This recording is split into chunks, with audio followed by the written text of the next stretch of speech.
नमस्कार जी। नमस्कार। तो सर सबसे पहले ये बताइए, आपने पिछले चुनाव में बीजेपी ज्वाइन की थी, उससे इस्तीफा नहीं दिया या दे दिया?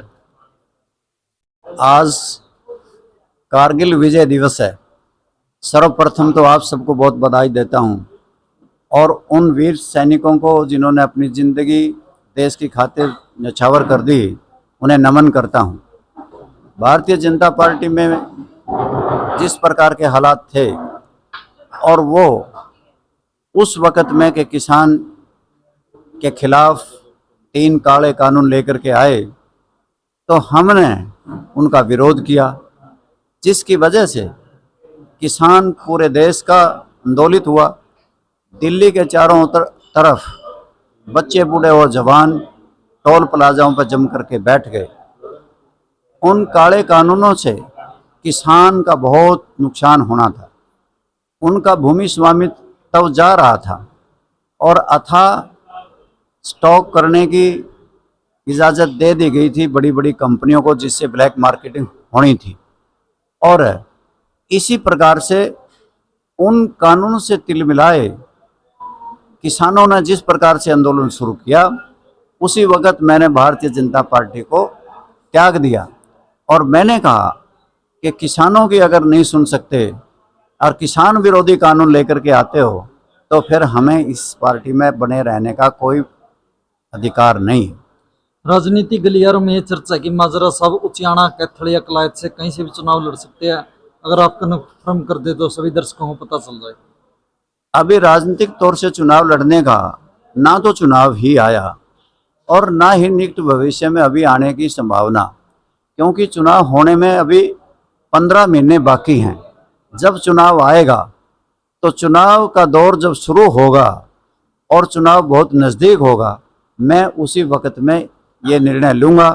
पहले चुनाव लड़ूंगा या ना लड़ूंगा, पहले ये निर्णय लूँगा। फिर मैं किस विधानसभा से चुनाव लड़ूंगा, फिर मैं ये निर्णय लूँगा। तो अभी तो एक समय है जन समस्याओं को उजागर करने का, दुख सुख में शामिल होने का और जनता के साथ जुड़े रहने का। उस वक़्त हमने बहुत काम किए थे, बहुत विकास के काम किए थे। आधे स्कूलों के दर्जे बढ़ा दिए थे, 500 कमरे स्कूलों में बना दिए थे, 5-7 रजबाए निकाल दिए थे और इसी प्रकार से अनेकों सड़कें बनाई थी।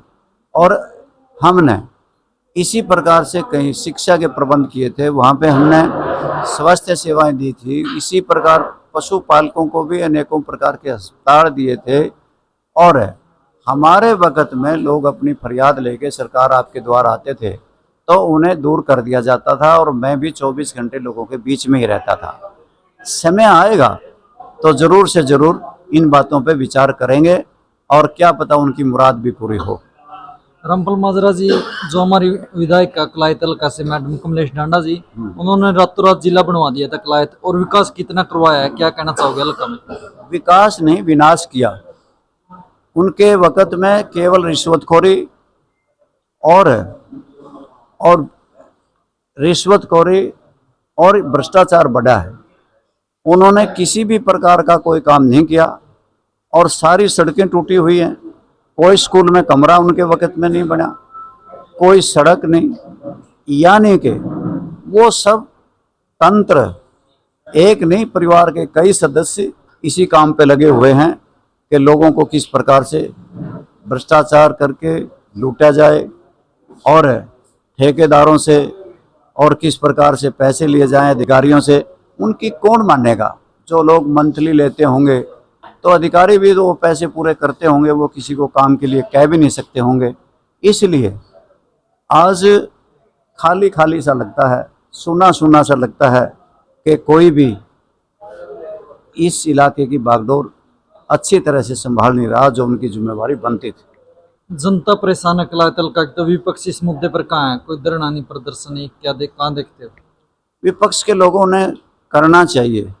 मैंने तो गांव-गांव के दौरे किए हैं, लोगों को जागरूक भी किया है, सारी समस्याओं के लिए लोगों के लिए उठाई हैं, जनसभाओं में भी और आप जैसे भाइयों के माध्यम से भी, पत्रकार, छायाकार सभी बुला बुला कर वक्तन फ़क्तन में आपसे मीटिंग करके आपके मुद्दों को, जनता के मुद्दों को आपके समक्ष रखता रहता हूँ।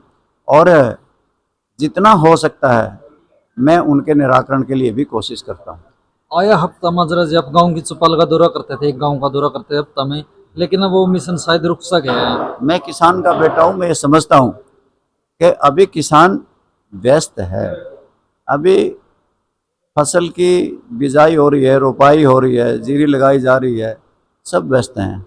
इसलिए जो ही ये सीज़न पूरा हो जाएगा मैं फिर शुरू हो जाऊंगा और फिर से मेरे चौपाड़ में प्रोग्राम चालू हो जाएंगे। और बल्कि अब मैं प्रोग्राम बंद भी नहीं करूंगा, ये ज़रूर मेरे चालू रहेंगे। मैं ये समझता हूँ, चलो उनकी अपनी पार्टी का गठबंधन है, मैं तो इसको ठगबंधन कहता हूँ। लुटेरों का राज है, रक्षक ही भक्षक बन गए हैं, बाढ़ खेत को खाती है। दरिया के किनारे खुद पानी चूस के बिजली खंभे चाट गए।